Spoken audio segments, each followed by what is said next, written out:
Basic Concepts, Chapter 1, Section 1.1, the real number system.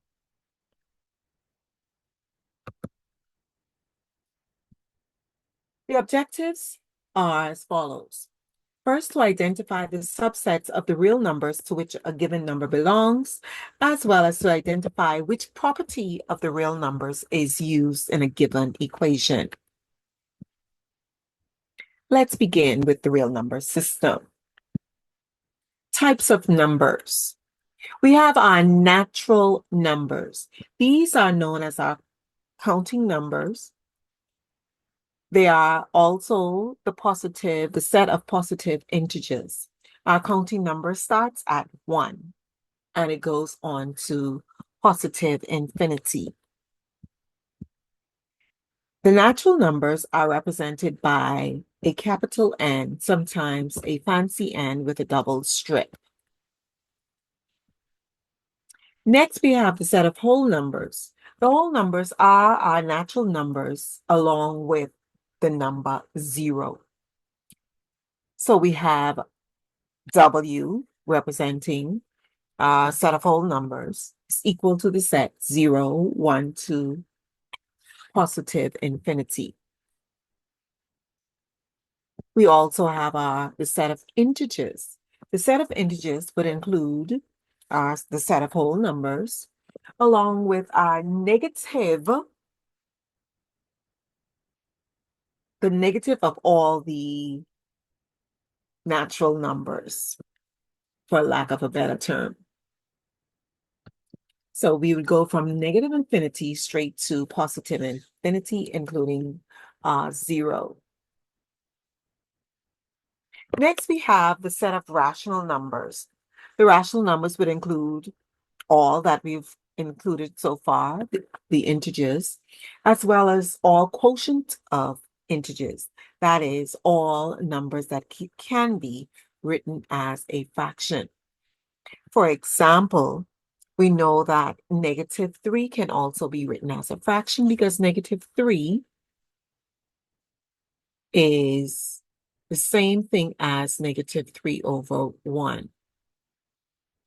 3 over 4 is a fraction, which is equal to 0.75 as a decimal.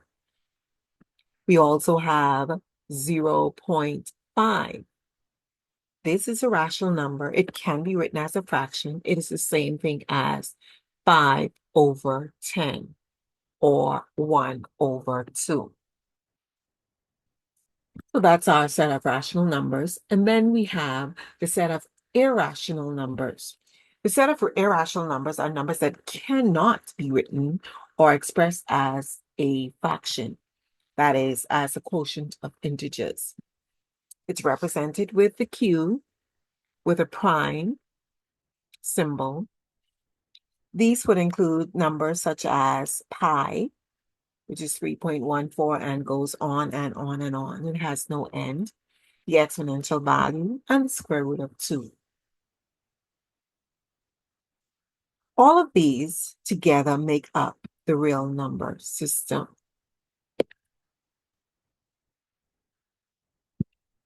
Our rational numbers. Our rational numbers can be expressed as either a terminating decimal, that is, it has an end,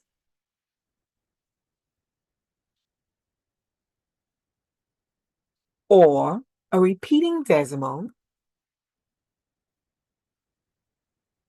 it has no end. So it's either a terminating decimal or a repeating decimal. Let's look at an example. Are the decimals terminating or repeating?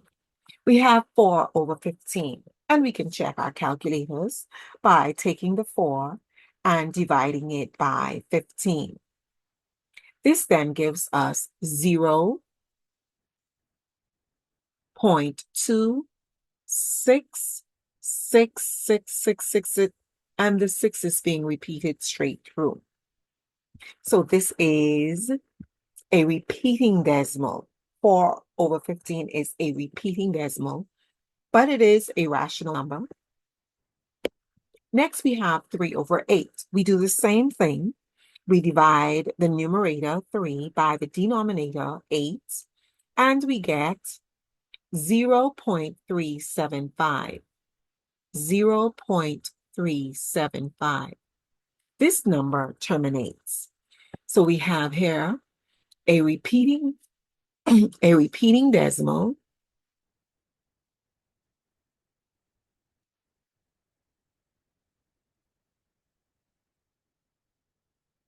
and here we have a terminating decimal.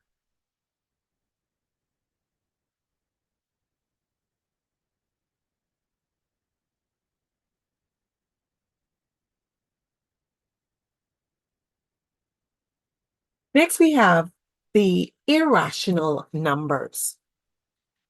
Now, the irrational numbers, they're the opposite of our rational numbers. Our rational numbers either terminates or repeats itself, but our irrational numbers, they don't terminate. They go on and on and on nonstop, and they do not repeat themselves. There is no pattern at all. There's no pattern after the decimal point, none whatsoever. Are the numbers irrational or rational? Let's look at two numbers. We have the square root of 8. The square root of 8 is the same thing as 2 times 4, which is the same thing as the square root of 2 times the square root of 4, which is equal to 2, because square root of 4 is 2, times root 2. We already know that root 2 does not repeat. It does not terminate. So we know that the square root of 8 must also not terminate, which means that it's going to be an irrational number. So let's check the calculator to see the actual value of the square root of 8. Root 8 is equal to 2 points, our whole number 2, 2.82847, and it continues on. So it is definitely an irrational number.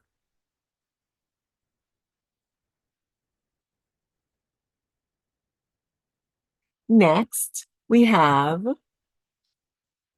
and I go into my writing, and we have the square root of 1296, 1296. Checking, 1296 is equal to 36. So the square root of 1296 is 36.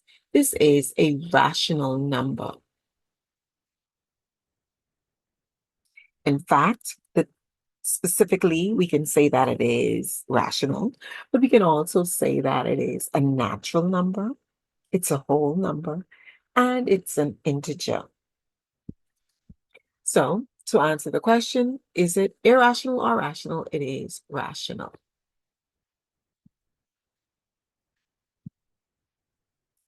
So let's look at a diagram of the set of real numbers. So we have first our natural numbers, Coney numbers. It does not matter how they're represented. Here we have 9 over 3 represented as a fraction, but we know that 9 over 3 is equal to 3. We have the square root of 36. The square root of 36 is 6. So it is a natural number. Our natural numbers are part of our whole numbers. Notice all I've done. I still have my 1, 2, 9. All I've done was to add a 0. And now I have the set of whole numbers.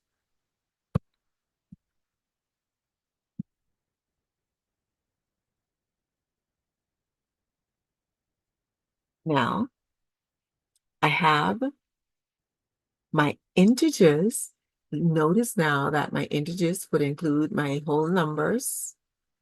Here I have square root of 4, which is the same thing as 2.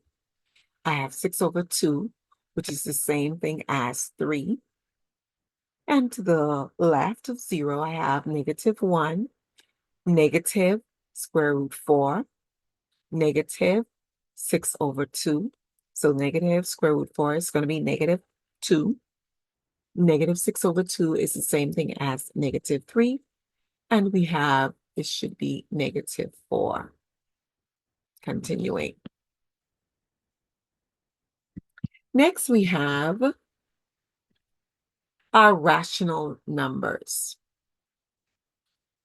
Our rational numbers, we've included everything. We have our natural numbers are included in the set of rational numbers, and so is our whole numbers as well as our integers. We've just added some more. Notice that we've added our repeating decimals and our terminating decimals.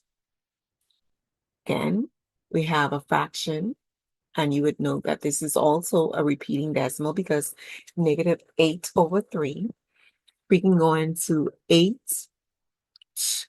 2 times, and we have a remainder of 2. So that's negative 2 and 2 over 3. A 2 over 3 is 0.666666, a repeating decimal. And we have 5 over 6. 5 over 6 is also a repeating decimal. It's 0.833333333. And then we have another bar. Here we have 1.12. This time, the 1 and the 2 is being repeated. So we would have 1.1212121212, continuing on. Next, we have irrational numbers. Now, the irrational numbers and the set of rational numbers, which include our natural numbers, whole numbers, and integers, are not connected. They are separated from each other. Together, they comprise the set of real numbers.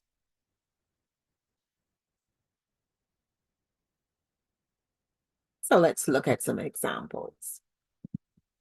Name the sets to which each of the following numbers belong. We have negative 9. We know that negative 9 is not a natural number. It's not a whole number. However, it is an integer.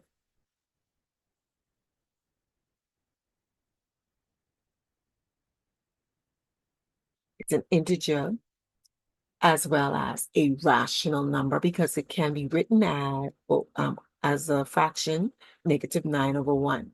So it's also a rational number.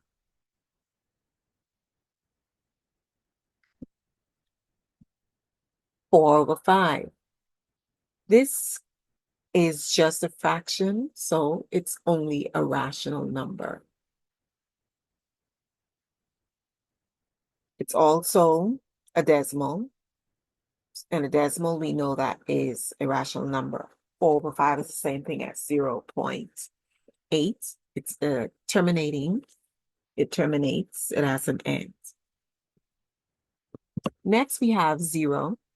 Now, the only thing we know that 0 is not a part of, it's not a part of the set of natural numbers.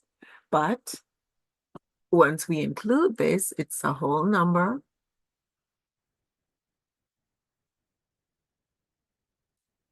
It's also an integer. And it's also a rational number.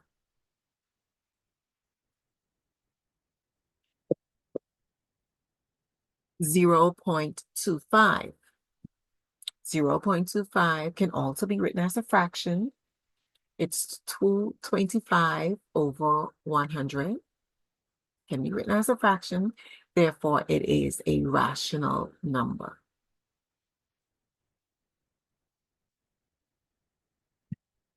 The square root of 3. When we check the square root of 3 in our calculators, we note that it is 1.73205,080, and it's just going on and on and on. It has no end. It doesn't terminate. It does not repeat. Therefore, it is irrational.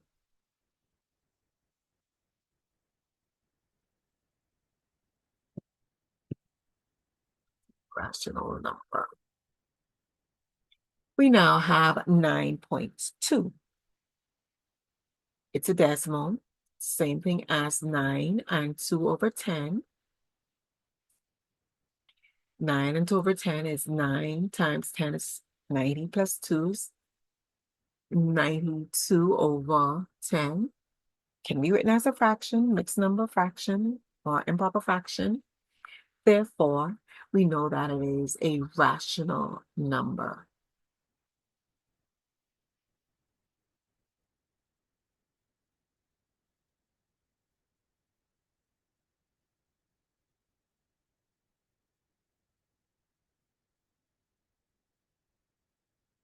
Next, we have the square root of 169. The square root of 169 is equal to 13. Therefore, this is a natural number.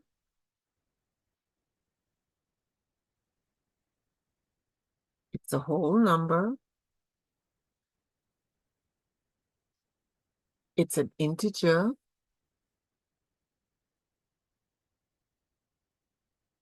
And it's a rational number.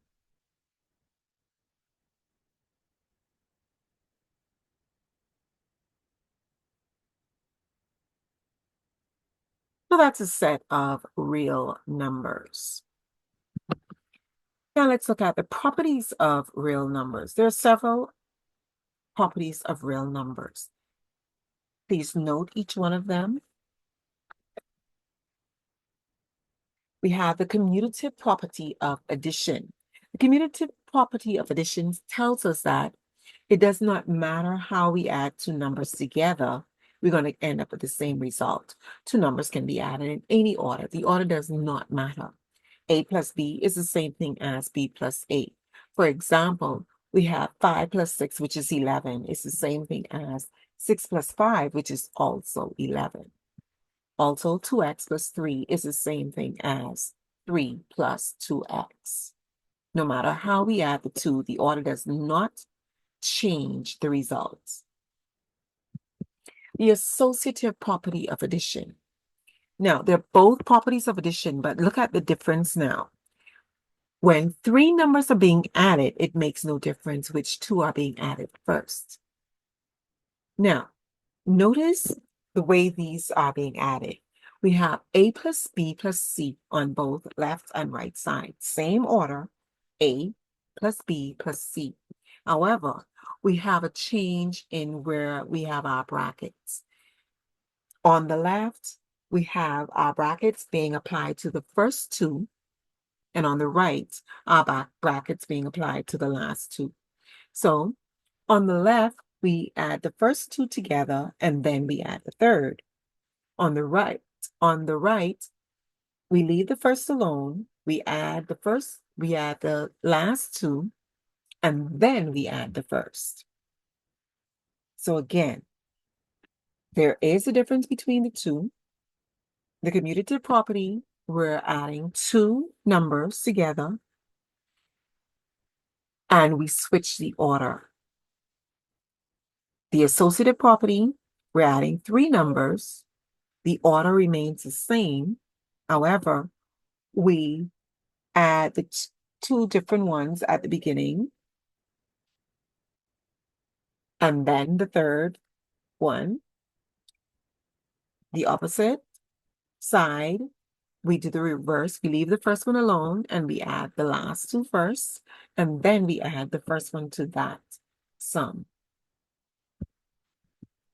For example, here we have 5 plus 4 plus 9 to the left, as well as 5 plus 4 plus 9 to the right. We have 5 plus 4 first, so we say that 5 plus 4 is equal to 9. And then we add 9 to the 9, giving us our 18.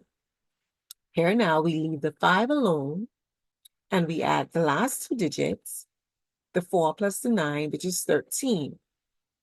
5 plus 13 is also 18. So it does not matter which two we add first, we end up with the same results. That's the associative property. Another example would be 2x plus 7 plus 3, both left and right. First, we add the 2x plus the 7, and then we add the 3 to that. Or we can have the 2x, and then we add the 7 plus the 3 first, and then we add the 2x to it. We would end up with the same result. Next, we have the identity property of addition. That is the identity property of 0. It says that when 0 is being added to any number, the sum is that number. It does not change. 0 plus 1 is 1. 0 plus 1,000 is 1,000. So 0 can be added to any number without the number being changed. That's the identity property of addition. So a plus 0 is equal to a, or 0 plus a is equal to a. For example, the square root of 5 plus 0 is equal to the square root of 5. 0 plus 8x is equal to 8x. Our next property is the inverse property of addition. The inverse property of addition. The inverse property of addition tells us when a number is being added to its opposite, the sum is 0. So we have a plus a negative a, which is going to give us 0, or negative a plus a, which also gives us 0. For example, the square root of 3 plus the negative of the square root of 3 is equal to 0, or negative 2x plus positive 2x is equal to 0. Next property, the commutative property of multiplication. Similar to that of addition, we have two numbers. When we multiply the two numbers, it does not matter which order we multiply them in, we get the same result. A times B is the same thing as B times A. For example, 7 times 8 is 56. 8 times 7 is also 56. Order does not matter. 3x times 5 is equal to 15x, same as 5 times 3x, which is 15x. Next, we have the associative property of multiplication. Similar to the associative property of addition, we have the order. We have them same order, but we multiply two different ones at the beginning to get the same result. So if three numbers are multiplied, it makes no difference which two are multiplied first. A times B times C. If we take the A and multiply it by the B first and then multiply it by the C, we get the same result as if we would have taken the B and multiplied it by the C and then multiplied it by the A. For example, 4 times 3 times 6. We can multiply the first two, 4 times 3, giving us 12. And then we multiply by the 6, which is going to give us our 72. Or we can leave the 4 and then multiply the 3 times the 6, giving us 18. And 4 times 18 also gives us 72.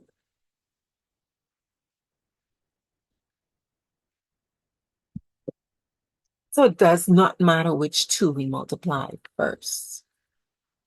Next next example. We have doing it in a slightly different manner. We have negative 4 open bracket 3 times 5, which is equal to open bracket negative 4 times 3 close bracket times 5. Same thing. 3 times 5 is going to give us 15. 15 times negative 4 is going to give us negative 16. Or negative 4 times 3 is going to give us negative 12. Negative 12 times 5 is going to give us negative 60. Next property now, the identity property of multiplication, or the identity property of 1.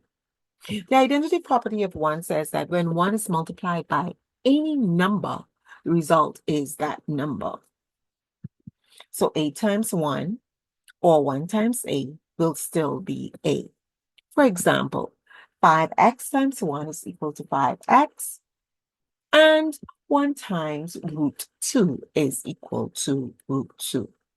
So again, the identity property of 1 or the identity property of multiplication tells us that whenever we multiply a number by 1, we always get back that number.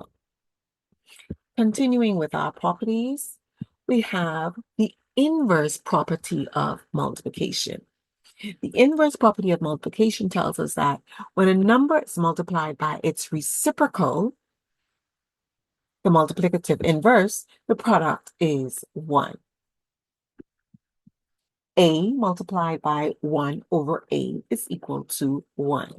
Note that our A's cancel each other out, leaving us up with our 1.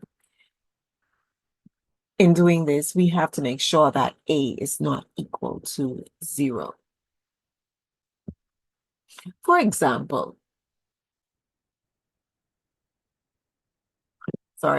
we also have 1 times A, 1 divided by A multiplied by A, giving us the same result. For example, 7 times 1 over 7 is equal to 1. Our 7's cancel each other out. And we have 1 over the expression 3 minus 2x multiplied by 3 minus 2x. The 3 minus 2x cancels out, leaving us with our 1. And our final property is the distributive property of multiplication. It tells us that we're able to distribute a number outside of the bracket with everything that's inside the bracket. So multiplication can be distributed over addition without changing that result. For example, we have A multiplied by open bracket B plus C. We're going to take the A and apply it to, or distribute it to, everything within the brackets. That is, we're going to multiply A times the B, and we're going to add that to A times the C. For example, we have 4 open bracket root 3 plus 2 close bracket. That's 4 times root 3, giving us 4 root 3, plus 4 times 2, giving us 8. Or 7 open bracket 5 plus 3x, which is equal to 7 times 5, which is 35, plus 7 times 3x, which is 21x. They are the properties of real numbers. Now let's look at some examples. State the name of the property being illustrated. We have 12 plus negative 37 equals negative 37 plus 12. We're adding here 12 plus negative 37. Same two numbers. We have our A, we have our B. But look what happened. We have A plus B. Our B now went in the front, and our A to the back. So here we have the commutative property of addition.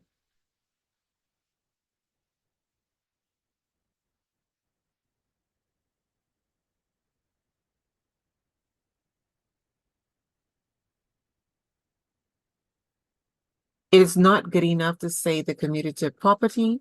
You need to say that it is the commutative property of addition, because that's exactly what it is. So you have to look at your numbers and you have to relate them to your properties. Here now we have 5 times 4 times 9, 5 times 9 times 4. Now, look at this one. We know we have three numbers, and we associate the three numbers with the associative property. But let's check to see if it is the associative property. The associative property has the same numbers in the same order. We have 5, 4, 9, 5. They're not in the same order, so it's definitely not the associative property. Brackets are in the same position. The 5 is in the same position, so we can almost ignore the 5. Let's just get rid of the 5 right now. So we're basically looking at just these two numbers. We have 4 times 9. So 4 is our A, 9 is our B. 9 is our B, 4 is our A. Notice the order has changed. So despite the fact that we have three numbers, we still we're only dealing with the same two. We're only dealing with the two in the back because both the fronts are the same and the back is what changed. So we have the commutative property, but this time it's the commutative property of multiplication.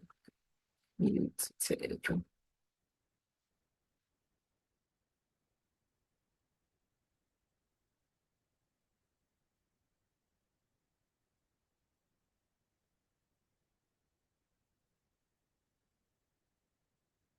Next, we have the square root of 8 multiplied by 1 over the square root of 8, and it's equal to 1.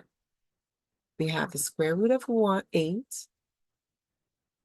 This is its reciprocal. So where a number is being multiplied by its reciprocal is equal to 1. So this is the inverse property of multiplication.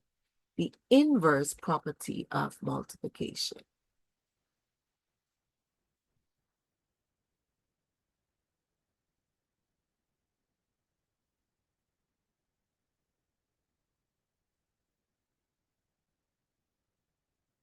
Multiplication. Next, we have 14 times 2 times 8 on the left, 14 times 2 times 8 on the right. Same order. On the left, we've grouped the last two. On the right, we've grouped the first two. We have our A, our B, our C. They're the same thing. A, B, C. First, we've grouped the B and the C. On the left, on the right, we've grouped the A and the B. This now represents the associative property. We have three numbers. They're in the exact same order. We've grouped two different ones on the left compared to that on the right. So we have the associative property. Associative property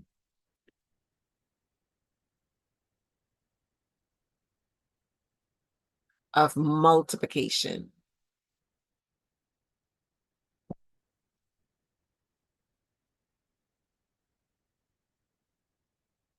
And finally, we have negative 10, open bracket, 4 plus 7, close bracket.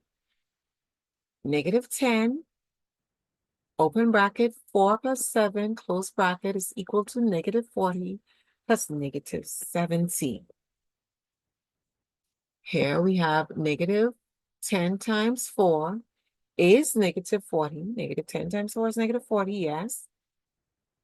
Plus, our plus sign. Negative 10 multiplied by positive 7 gives us a negative 70. So we've distributed the negative 10 throughout. Therefore, this is the distributive property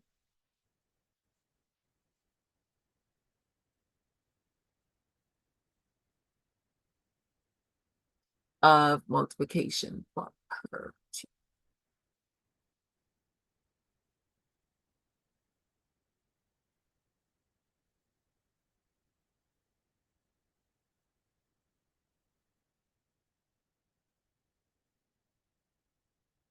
And that's the set of real numbers and their properties.